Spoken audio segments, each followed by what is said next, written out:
السلام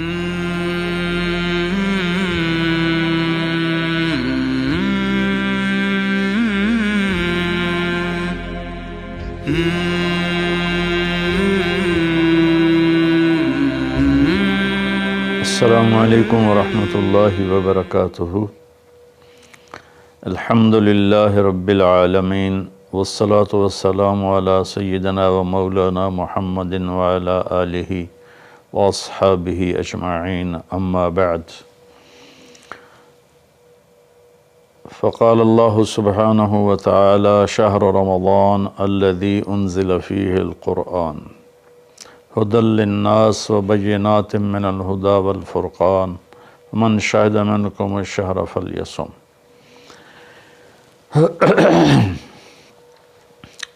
میرے محترم بھائیوں، دوستوں، بہنوں، بچوں، بچیوں، عزیزوں، جو سن رہے ہیں اور جن تک میری بات پہنچے گی، رمضان کی آمد ہے تو اللہ تعالیٰ نے جیسے دنیاوی سیزن بنائے ہیں، جیسے عید کا موقع تاجروں کے لیے سیزن ہے، بڑی عید کا موقع تاجروں کے لیے سیزن ہے، ایسے مختلف قسم کے تہوار دنیاوی دینی جو آتے ہیں تو وہ تاجروں کے لیے سیزن بن جاتا ہے اور ان کی سیل بڑھ جاتی ہے، منافع بہت زیادہ ہوتا ہے۔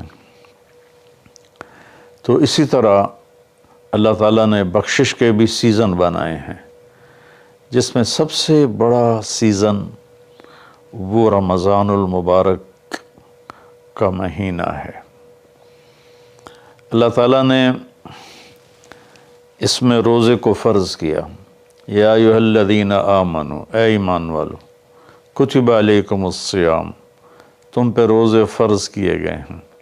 روزہ چونکہ اوکھا عمل ہے، خاص طور پہ لمبا روزہ گرمیوں میں، تو اس کو ہلکا کرنے کے لیے اللہ نے کہا ما کتب علی الذین من قبلکم، کہ تم گھبراؤ نہیں، تم سے جو پہلے تھے ان پر بھی ہم نے روزہ فرض کیا تھا۔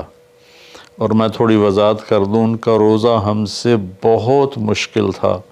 ان کا روزہ 24 گھنٹے کا ہوتا تھا، افطاری سے افطاری، سحری کوئی نہیں، افطاری کھا لی بس ختم، اب اگلے دن کی افطاری 24 گھنٹے کا روزہ ہوتا تھا۔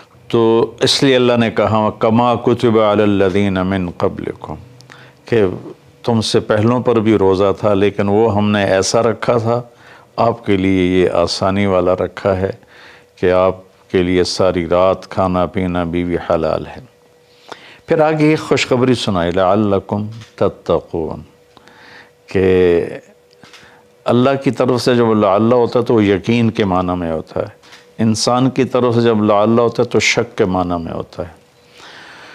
تو اللہ تعالیٰ نے کہا کہ جب تم روزے رکھو گے نا، جیسے روزے رکھنے کا حق ہے تو تمہیں تقوی نصیب ہوگا، اور اگر تمہیں تقوی نصیب ہو گیا تو قرآن ہی سے ہم سنتے ہیں کہ تقوی پر اللہ کیا دیتا ہے، من یتق اللہ یجعل لہ مخرج ویرزقہ من حیث لا یحتسب، کہ جو تقوی اختیار کرتا ہے اللہ اس کے لیے ہر تنگی سے راستہ نکالتا ہے۔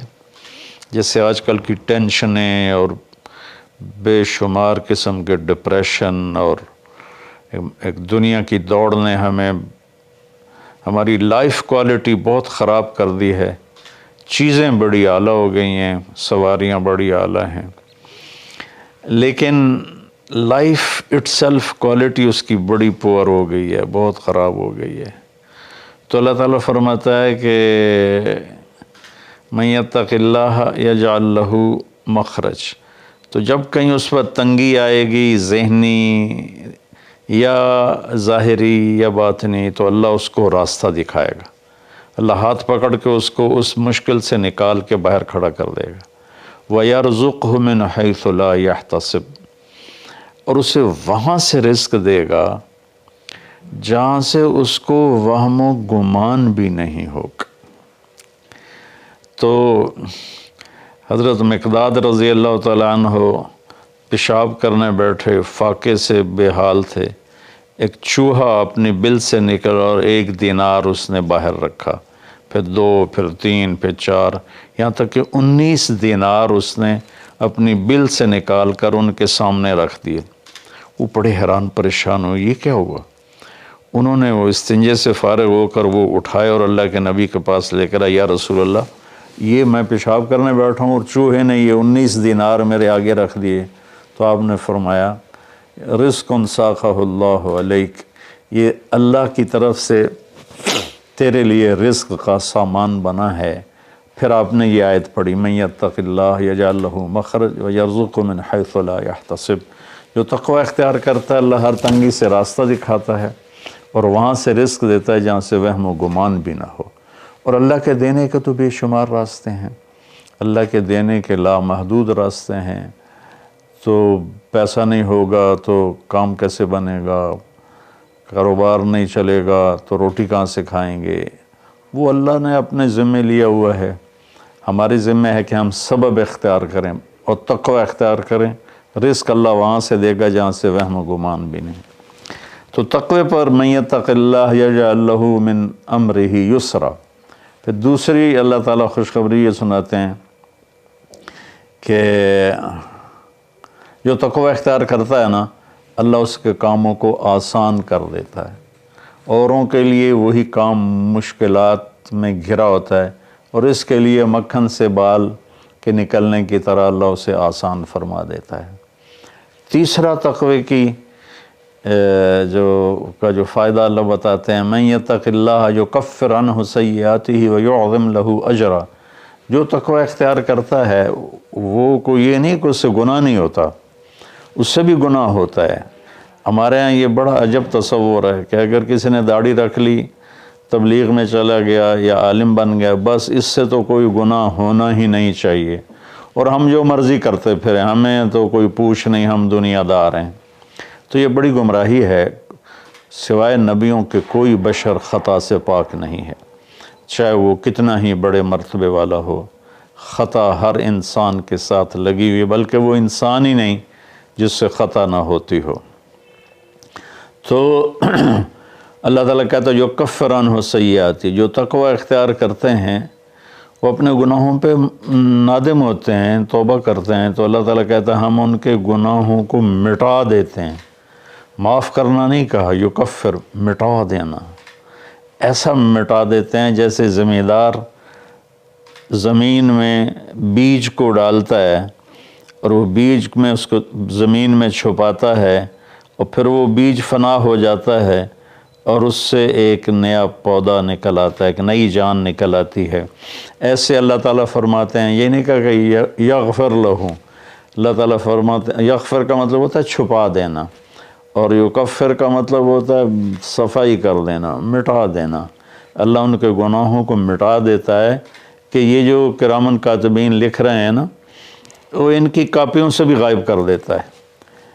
تو اور دوسرا کام کیا کرتا ہے، وَيُعْظِمْ لَهُ اجرا، اور اللہ تعالیٰ اس کا اجر عظیم کر دیتا ہے۔ جب اللہ عظیم کرے گا تو اس کی شان کیا ہوگی۔ تو رمضان اللہ تعالیٰ نے ہمیں ایسی بڑی محنت، ایسی بڑی دولت دی ہے اپنی آخرت کو بنانے کے لیے۔ اس میں جسمانی صحت بھی ہے اور اس میں روحانی صحت بھی ہے۔ اس میں جسمانی صحت بھی ملتی ہے اگر روزے کے مقصد کو سمجھ کے کھانا پینا رکھا جائے، اور روحانی صحت بھی ملتی ہے کہ جتنا جسم پہ فاقہ آتا ہے، نفس میں روشنی پیدا ہوتی ہے، دل روشن ہوتا ہے۔ امام غزالی رحمۃ اللہ علیہ کا فرمان ہے، جس دن بھی میرے اوپر فاقہ آیا، میرے اوپر علم کا نیا دروازہ کھلا۔ تو اللہ تعالیٰ نے اپنے کرم سے ہمیں یہ مہینہ دیا، شہر رمضان۔ شہر عربی میں مہینے کو کہتے ہیں، اور شہر کا اصل مطلب ہے شہرت۔ تو مہینے کو شہر مشہور اس لیے کہتے ہیں کہ ہر مہینہ اپنے آپ ہی اپنی شہرت بناتا ہے۔ بھئی ابھی رمضان آ رہا ہے، بھئی اب شوال آ گیا ہے، یا جنوری آ گیا ہے، فروری آ گیا ہے، اور اس کے ساتھ ہمارے بے شمار دنیاوی کام لگے ہوتے ہیں. بھائی جنوری میں یہ میٹنگ ہے، فروری میں یہ میٹنگ ہے، مارچ میں وہاں جانا ہے، اپریل میں ادھر آنا ہے. تو ہماری بہت ساری باؤنڈنگ ہوتی ہے مہینوں کے ٹائمنگ کے ساتھ، اس لیے یہ مشہور ہوتے ہیں. تو اس شہرت کی وجہ سے مہینے کو عربی میں شہر کہتے ہیں، مشہور شے. تو اللہ تعالیٰ کہتے ہیں شہر رمضان. پھر اس میں ایک عجب بات بتائیے، اس میں روزے کی فضیلت اس مہینے کی نہیں بتائی، اس میں قرآن کی فضیلت بتائی ہے. الذی انزل فیہ القرآن، روزے کا ذکر بعد میں کیا ہے اور قرآن کا ذکر پہلے کیا ہے کہ اب اپنی روح کو، اپنے روحانیت کو زندہ کرنا چاہتے ہو تو اس مہینے میں ہم نے قرآن کو اتارا. الذی انزل فیہ القرآن، جس میں ہم نے قرآن کو اتارا. 6 رمضان کو موسیٰ علیہ السلام پہ تورات اتری، اور 13 رمضان کو عیسیٰ علیہ السلام پر انجیل اتری، اور لیلۃ القدر میں ہمارے نبی پر قرآن اترا. اور 9 رمضان یا 10 کو داؤد علیہ السلام پہ زبور اتری. سارا آسمانی علم اللہ نے اس مہینے میں اتارا کہ مشقت کے ساتھ علم جڑا ہوا ہے، اور فاقے میں روح میں ایک روحانیت پیدا ہوتی ہے، تو اس سے اللہ تعالیٰ کی طرف سے وہ بہت کچھ ملتا ہے. تو اس میں اللہ نے کہا انزل فیہ القرآن، تو اس میں اشارہ ہے کہ رمضان کی عبادت قرآن بناؤ، جتنا قرآن پڑھ سکتے ہو. ہمارے ایک ساتھی ہیں مولوی ثناء اللہ، وہ سارا سال ہی 3 دن میں قرآن ختم کرتے ہیں، اور کبھی کبھی ایک ہی دن میں سارا پڑھ لیتے ہیں، اور کبھی 2 دن میں پڑھتے ہیں، لیکن ان کا عام معمول ہے 3 دن میں قرآن ختم کرتے ہیں. سارا دن قرآن پڑھتے رہتے ہیں. بنگلہ دیش میں ہوتے ہیں، ہم رائے میں اکٹھے پڑھتے تھے. تو جتنا قرآن کے ساتھ ہمارا تعلق بڑھے گا، ہم قرآن کو پڑھیں گے، سمجھیں گے. ہم نے صرف قرآن کو ختم کے لیے رکھا ہے، جی مولوی صاحب آ جاؤ ختم پڑھ دو. انہوں نے چند آیات رٹائی ہوئی ہیں، وہ آیات پڑھ دیتے ہیں، ختم ہے. کہیں اور سے پڑھیں تو کہ تسی تو جی ختم ہی نہیں پڑھیا. او بھائی قرآن پڑھ کے سنا دیتا ہے، اور کی کرا. نہیں تسی ختم نہیں پڑھیا، کیونکہ وہ آیات نہیں پڑھی جو ہمارے ان ان پڑھ مولویوں نے. مولوی تو ہوتے نہیں، وہ بس حافظ ہوتے ہیں اور دیہاتوں میں امام بن جاتے ہیں. تو انہوں نے وہ جو ایک رسم بنا دی ہے، تو قرآن رہ گیا ختم دلانے کے لیے، قرآن رہ گیا فال نکالنے کے لیے، اور قرآن رہ گیا ہے مردوں پر پڑھنے کے لیے. بچے جو لوگ مالدار ہیں، وہ اور تھوڑے دین کا بھی شوق ہے، وہ مدرسے کے بچوں کو ہائر کرتے ہیں اور باپ کی قبر پہ بٹھا دیتے ہیں، وہ قرآن پڑھتے رہتے ہیں. پتہ نہیں وہ پڑھتے بھی ہیں کہ نہیں پڑھتے. تو قرآن پڑھیں، قرآن کو سمجھیں. روزانہ 1 صفحہ ترجمے کا پڑھ لیں اور پورے قرآن کو اس طرح پڑھیں. آپ پر حقیقت کھل جائے گی کہ اللہ کیا کہہ رہا ہے، اور ممبر سے ہمارے خطیب حضرات کیا کہہ رہے ہیں، اللہ کس چیز کی دعوت دے رہا ہے، ہمارے خطیب کس چیز کی دعوت دے رہے ہیں. آپ پہ قرآن کھل جائے گی. آپ حدیث پاک کو پڑھیں، نبی پاک کی سیرت کو پڑھیں. خاص طور پہ حدیث سے براہ راست استفادہ بھی بڑے اعلیٰ چیز ہے، لیکن جتنا سیرت سے میں اپنے ذاتی طور پر کہتا ہوں، جتنا میں نے سیرت سے سیکھا وہ کسی اور چیز سے نہیں سیکھا قرآن کے بعد. تو نبی پاک کی سیرت کو پڑھیں، قرآن کو پڑھیں، اپنے دنیاوی کام مختصر کر دیں، اپنے ملازموں کی ڈیوٹیاں بھی مختصر کر دیں. آپ کو اس کا اجر ملے گا، ان کے روزے رکھنے کا اجر ملے گا، اور ان کی تنخواہ بڑھا دیں، ان کی ڈبل تنخواہ کر دیں اس مہینے میں، تاکہ وہ کھلے ہو کر روزے رکھ سکیں، بچوں کو روزے رکھوا سکیں. ہم تو ایک افطاری پہ ہزاروں روپے اڑا دیں، اور ان کی پورے مہینے کی تنخواہ چند ہزار ہو تو وہ کھل کے روزہ تو نہیں رکھ سکے گا. تو انزل فیہ القرآن. پھر آگے اللہ نے کہا ھدی للناس. سبحان اللہ، یہ پوری دنیا کے انسانوں کے لیے ہدایت ہے. زمین پہ جو راستے ہیں نا ان کے نشان ہوتے ہیں، ہم ان کو فالو کرتے ہوئے، جیسے آج میں اپنے گاؤں سے چلا تو سڑک کو فالو کرتے ہوئے میں فیصل آباد پہنچ گیا، اب اسی کو فالو کرتے ہوئے پھر گاؤں پہنچ جاؤں گا۔ ساری دنیا میں سفر کے جو ہمارے دنیا کے سفر ہیں اس کی نشانیاں مقرر ہیں، ہمیں ڈھونڈنا نہیں پڑتا اور چلتے رہتے۔ لیکن جو ہماری آخرت کا سفر ہے اس کی نشانیاں ڈھونڈنی پڑتی ہیں، وہ امتحان ہے، اس کو اللہ تعالیٰ نے اپنے پاس ہی رکھا ہے اور قرآن میں چھپا دیا ہے کہ اب قرآن پڑھو۔ ہدن، قرآن عربوں پہ اترا تھا تو ہدا کسے کہتے ہیں؟ اچھا سمندر میں کوئی نشانی کوئی نہیں، اب تو کمپیوٹر آ گئے، تو اس وقت وہ رات کو ستاروں کو دیکھتے تھے اور دن میں سورج کی حرکت کو دیکھتے تھے کدھر جا رہا ہے، تو اس سے وہ راستوں کو متعین کرتے تھے بیچ سمندر۔ جب وہ قریب کسی منزل کے قریب پہنچتے تھے تو وہاں پانی کے اندر سے پہاڑ کی چوٹی نکلی ہوتی تھی اور اس کا پتھر کچھ ایسا ہوتا تھا کہ وہ دھوپ میں چمکتا تھا اور رات کو چاند کی چاندنی میں چمکتا تھا۔ اس پتھر کو عرب ہدا کہتے تھے، ہدا، سبحان اللہ۔ تو یہاں تشبیہ کیا ہے کہ ان زندگی کا سمندر ہے، زندگی ایک سمندر ہے جس میں آخرت کا راستہ ڈھونڈنا ہے، اور ہر انسان ایک کشتی ہے۔ اس کشتی کو اس نشان تک پہنچنا ہے جہاں سے راستہ ملتا ہے، جس کو ہدا کہتے ہیں۔ تو انسانی زندگی کے سمندر میں انسانوں کی چلتی ہوئی کشتیاں، وہ جب اس پہاڑی نشان کو ڈھونڈ لیتی ہیں تو انہیں پھر ساحل پہ پہنچنا آسان ہو جاتا ہے۔ اگر اللہ نہ کرے کوئی اس نشانی کو کھو دے پھر وہ بھٹکتا رہتا ہے، قدرت اسے کنارے لگا دے تو لگا دے، ورنہ وہ بھٹکتا ہی رہتا ہے۔ تو یہ ہدی للناس ہے قرآن، کہ یہ وہ روشن وہ پہاڑ کی چوٹی ہے جس سے تمہیں راستہ ملے گا۔ اب اس کو تھوڑا پیچھے سے ہم لیں، سورۃ فاتحہ سے ہم نے اللہ سے کہا اہدنا الصراط المستقیم، یا اللہ ہمیں ہدایت عطا فرما سیدھے راستے کی، یعنی وہ چٹان عطا فرما، اس چٹان تک پہنچا جو ہمیں سیدھے راستے تک پہنچائے، جس پر تیرے نیک لوگ چلے، جن پر تیرا انعام ہوا، اور ان لوگوں کے راستے سے بچا جن پر تیرا غضب ہوا اور ناراضگی ہوئی۔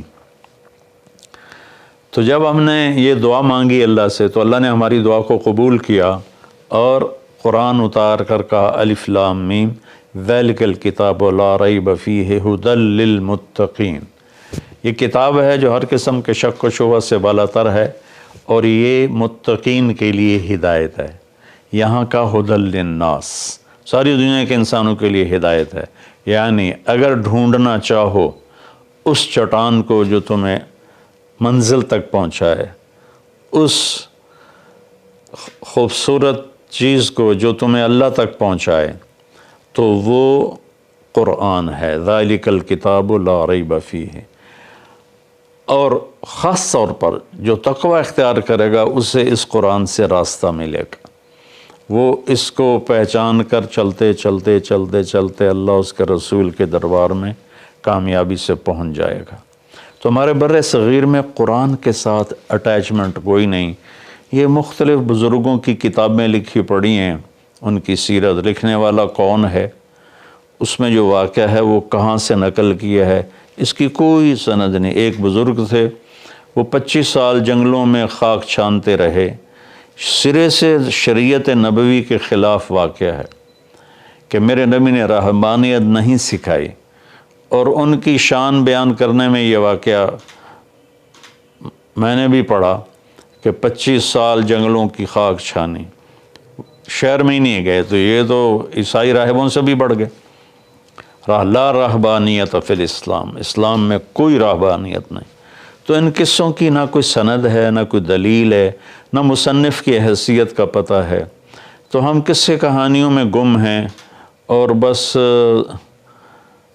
قرآن پاک کے ساتھ بے وفا ہیں، قرآن سے وفا نہیں کی، قرآن کو سیکھا نہیں، قرآن کو پڑھا نہیں، قرآن کو سمجھا نہیں۔ اب تو اردو مفتی تقی صاحب دامت برکاتہم کا ترجمہ ایسا عالی شان ہے کہ جو تھوڑا سا بھی اردو جانتا ہے وہ اس سے پورا نفع اٹھا سکتا ہے۔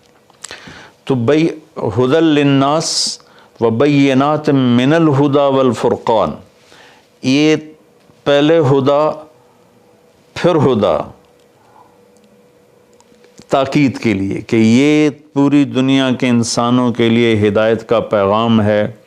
اگر تم اپنے ذہن کو صاف کر کے اسے پڑھو گے تو بینات من الہدی، تو یہ ہدایت کی خوبصورت نشانیاں ہیں اور حق و باطل میں فرق کر کے دکھا دے گا قرآن، کہ اس لیے قرآن کا نام فرقان بھی ہے کہ یہ حق کو الگ کر دیتا ہے، باطل کو الگ کر دیتا ہے۔